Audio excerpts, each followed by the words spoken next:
हरवत चाललेल्या गावकुसाच्या आठवणी, माणुसकीची ऊब आणि काळाच्या पडद्याआड गेलेल्या मुक्कामांना शब्दरूप देणाऱ्या हरवलेलं मुक्काम पोस्ट या पुस्तकाचा प्रकाशन सोहळा ठाण्यामध्ये अत्यंत उत्साहात आणि भावनिक वातावरणामध्ये पार पडला।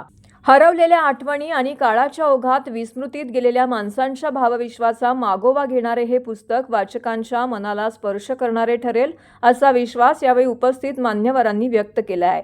समतोल फाउंडेशनच्या पुढाकारातून ठाण्यातील श्रीराम व्यायामशाळेमध्ये झालेल्या कार्यक्रमात लेखक विजय जाधव लिखित आणि उद्वेली बुक्स प्रकाशित हरवलेलं मुक्काम पोस्ट या पुस्तकाचं प्रकाशन गृहराज्यमंत्री डॉक्टर पंकज भोयर यांच्या हस्ते झाले। यावेळी समतोल फाउंडेशनचे अध्यक्ष तथा आमदार संजय केळकर यांची प्रमुख उपस्थिती लाभली। एकदा विजय जाधव यांना मुलांना पळवून नेणारा समजून पोलिसांनी ताब्यात घेतलं होतं, त्यावेळी हस्तक्षेप करून पोलिसांना वस्तुस्थिती सांगावी लागली होती। ही आठवण आमदार केळकर यांनी भाषणामध्ये जागवली। तोच धागा पकडून बोलताना डॉक्टर भोयर यांनी विजय जाधव यांच्या कार्याचा विशेष उल्लेख करून निश्चिंत राहण्याचे आश्वासित केले। तर हरवलेलं मुक्काम पोस्ट या पुस्तकाच्या 100-200 प्रती राज्यातील विविध पोलीस ठाण्यांना भेट देणार असून त्यातून विजय जाधव आणि समतोल फाउंडेशनचे समाजकार्य पोलिसांपर्यंत पोहोचेल आणि अशा प्रकारचे सामाजिक कार्य करताना विजय जाधव यांना त्रास होणार नाही असंही त्यांनी नमूद केलं आहे। या सोहळ्यास आमदार माधवी नाईक, प्रकाशक विवेक मेहत्रे, नगरसेवक विकास पाटील, हाऊसिंग फेडरेशनचे अध्यक्ष नगरसेवक सीताराम राणे, प्रतिभा मडवी, सुरेश कांबळे, मृणाल पेंडसे, सुनेश जोशी, माधुरी मेटांगे, सचिन मोरे, व्यापारी सेलचे अध्यक्ष मितेश शहा तसेच समतोल फाउंडेशनची मुले, साहित्यप्रेमी आणि नागरिक मोठ्या संख्येने उपस्थित होते।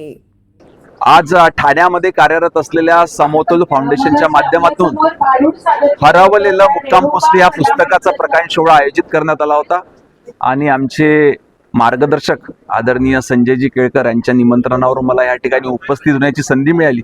निश्चितच एक अतिशय उत्कृष्ट, अतिशय चांगलं आणि समाजाला दिशा देणारं पुस्तक आज या ठिकाणी प्रकाशित झालेलं आहे। याचं काम करणारे आदरणीय विजयजी जाधव, त्यांचे सर्व सहकारी यांचं मी मनापासून अभिनंदन करतो आणि आभार मानतो की समाजामध्ये इतकं उत्कृष्ट काम करून ह्या समाजातले हरवलेल्या मुलांना त्यांचं घर पुन्हा एकदा मिळवून देण्याचं कार्य ह्या समतोल फाउंडेशनच्या माध्यमातून होत आहे। त्यांना माझ्या मनपूर्वक शुभेच्छा, धन्यवाद। आज आमची जी समतोल फाउंडेशन म्हणून संस्था आहे, की जी संस्था पळून आलेल्या मुलांचं पुनर्वसन करण्याचं काम करते, त्या संस्थेच्या माध्यमातून हरवलेलं मुक्काम पोस्ट आता संस्थेने गेल्या 20-25 वर्षामध्ये 1 लाखाच्या वर मुलं पळून आलेली जे आहेत ते त्यांच्या आईबापाकडे सोपवले। तर त्याच्यातली काही निवडक मुलांचे अनुभव की जे प्रत्यक्ष आहे, जिवंत अनुभव आहे, असे त्या पुस्तकामध्ये माझे सहकारी आणि समतोलचे सचिव विजय जाधव यांच्या पुढाकाराने ते रेखाटले गेलेले आहेत। आणि त्याच्यामुळे हे हरवलेलं मुक्काम पोस्ट हे खऱ्या अर्थाने प्रेरणादायी पुस्तक ठरेल। अशा प्रकारे त्याच्यामध्ये निरनिराळी जी काही उदाहरणं दिलेली आहेत, जी पळून आलेली मुलं आहेत त्यांचं कसं पुनर्वसन झालं, ते कसे आले, का आले, केव्हा आले, तर त्याचं पूर्ण वर्णन आहे। तर मला असं वाटतं की आपण पूर्ण समाजाने बालप्रेमी असलं पाहिजे।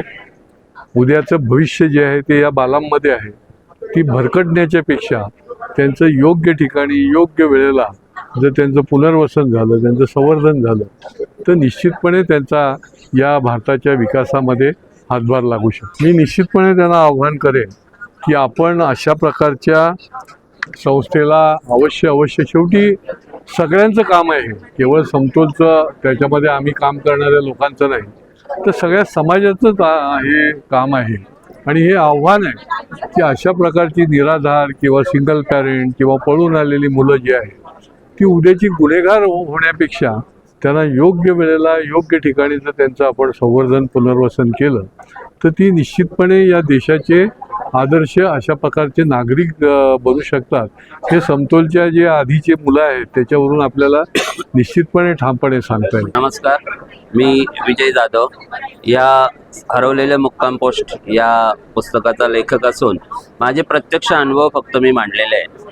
आता असं वाटेल की हे पुस्तक लोकांनी का वाचावं, तर जे मूल आपल्याला घरात आपलं मूल म्हणून सुद्धा समजू शकत नाही, तर बाहेरच्या मुलांना समजण्याचं तर फारच मोठा विषय आहे।